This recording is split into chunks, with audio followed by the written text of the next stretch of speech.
Hola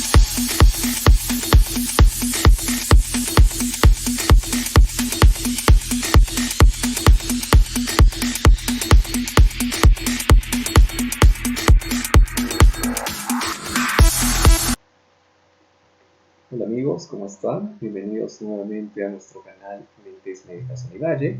Mi nombre es Pablo Jiménez y hoy día les traigo un tema muy interesante, el síndrome de distrés respiratorio agudo. Empecemos. ¿Qué sabemos acerca de este síndrome? Este síndrome se caracteriza por la presencia de daño en la estructura alveolar, hipoxemia grave y opacidades parenquimatosas bilaterales. Los avances en la comprensión de la fisiopatología de este síndrome han derivado en modificaciones en el diagnóstico y en el manejo de la enfermedad. El síndrome de dificultad respiratoria aguda se caracteriza por tres fases: la exudativa, la proliferativa y la fibroproliferativa, las cuales se sobreponen, secundarios al estímulo productor del síndrome.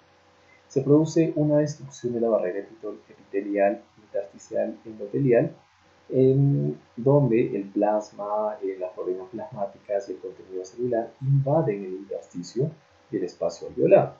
Los macrófagos alveolares secretan citoquinas proinflamatorias, las cuales reclutan neutrófilos, monocitos, células epiteliales, linfocitos T.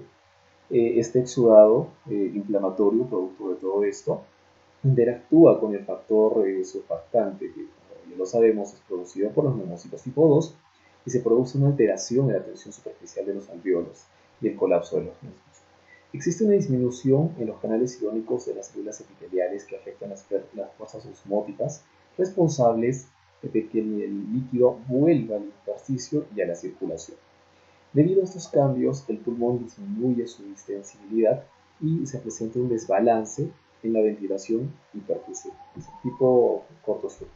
¿Okay? La fracción de sangre no ventilada puede llegar a ser hasta un 50%. Se produce una vasoconstricción en las zonas no ventiladas, ¿okay?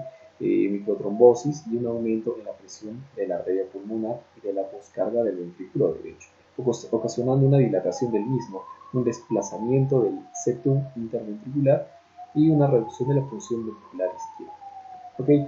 Durante la segunda fase, la fase proliferativa, se recuperan los linfocitos tipo 1, los tipo 2, ¿okay?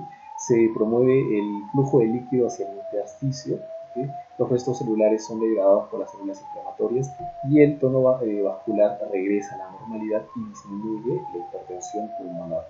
Además que el cortocircuito pulmonar, que lo mencionamos hace un momento, disminuye también. ¿Okay? En la fase 3, en la fibroproliferativa, aparece en algunas ocasiones y consiste en la producción excesiva de colágeno durante la reparación del daño. Produce una limitación pulmonar e impide el retorno a la fisiología normal del pulmón. ¿Okay? Esta fase se ha relacionado mucho con la ventilación mecánica prolongada, con el manejo de esta patología. ¿Okay? Ahora, dentro del diagnóstico, nos basamos en los criterios de Berlín, que han sido reformulados justamente para que sean mucho más certeros en el diagnóstico de esta patología. Consideramos 4 criterios que nos van a servir para identificar y diferenciar de otro tipo de patologías. La primera, el primer parámetro, el primer criterio, son las opacidades que encontramos, opacidades bilaterales en la radiografía de tórax o en la tomografía computarizada, las cuales no pueden ser explicadas por la presencia de nódulos, de telestasias o de derrames pleural. ¿Okay? Aquí tenemos dos imágenes.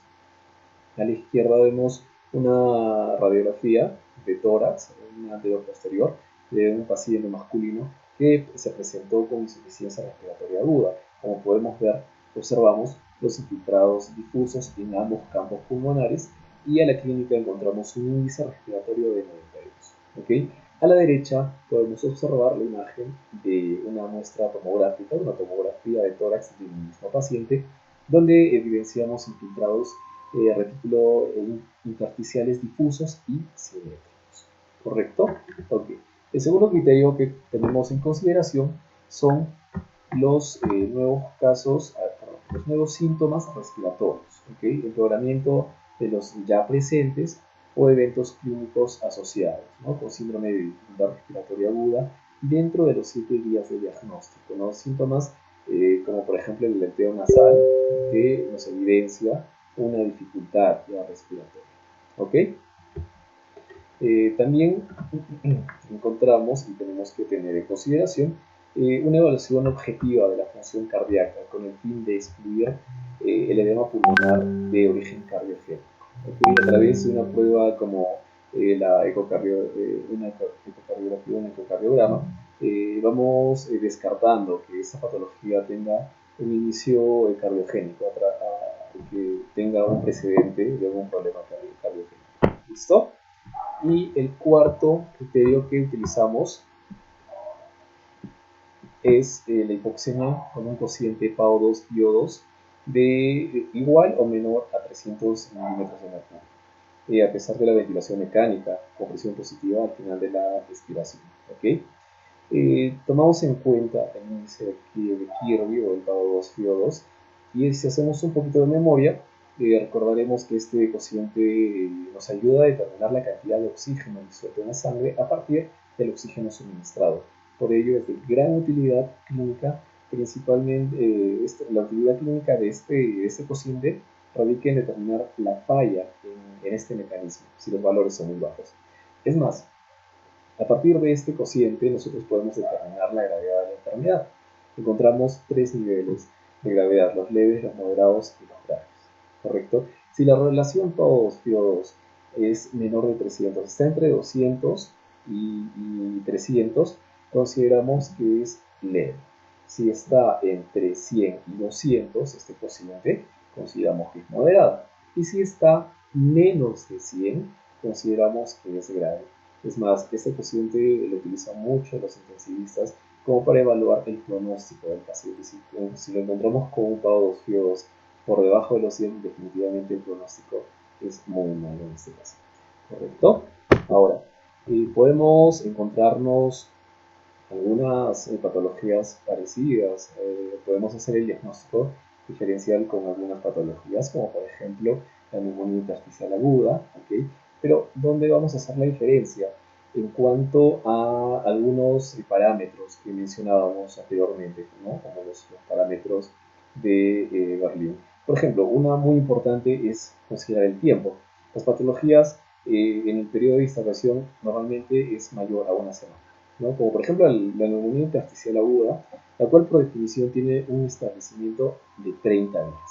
¿Okay? La diferencia entre un síndrome de estrés respiratorio agudo y una neumonía intersticial aguda básicamente es el tiempo, ya que esta última definitivamente va a tener mucho mayor tiempo ¿no? Hasta en 30 días se va a desarrollar esta patología. ¿Okay? O podemos también diferenciarla con la neumonía criptogénica, ¿okay? La cual se caracteriza por un desarrollo de varias semanas. Podemos hacer también un diagnóstico diferencial con la neumonitis por hipersensibilidad y la neumonía aguda eosinofílica. Los síntomas ocurren después de varias semanas posterior a la exposición del antígeno. O sea, como vemos, seguimos trabajando con el tema del tiempo, ¿no? Para poder diferenciar. Es importante aclarar que estas patologías no descartan que exista un síndrome de distrés respiratorio agudo de causa infecciosa secundario al uso de esteroides. ¿Correcto? Puede ser subsecuente al uso de esteroides. Ahora, algunos autores incluyen la vasculitis dentro de las causas del síndrome de distrés respiratorio agudo. ¿Okay?